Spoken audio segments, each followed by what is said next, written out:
tunaufungua mlango na kuwatangazieni rasmi ya kwamba tayari tumeufungua mlango, na mtafahamishwa siku zinazokuja kwamba wapi mnajiandikishia na ni namba gani mtakazopitia, kwa sababu kwa mwaka huu wengi, kwa sababu ya ile watu kuteremka na kurudi, kwa kuwa tunahitaji mikoa yote kutoka Burundi, mikoa yote 5 kutoka Burundi, zitakuwa namba ambazo zitazowekwa watu kujisajili kwa njia ya WhatsApp,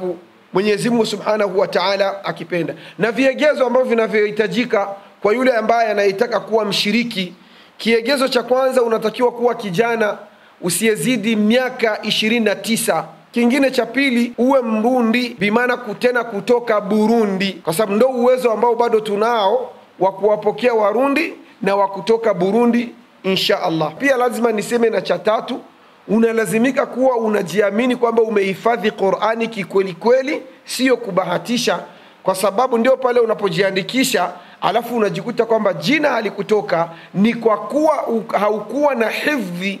ya kukamilika, kwa kuwa kunafanyika kitu kinaitwa tasfia, bimaana kajungio, kujungua wale ambao wanaonekana kwamba hawatufai katika hifdhi ambayo inahitajika siku hiyo ya fainali.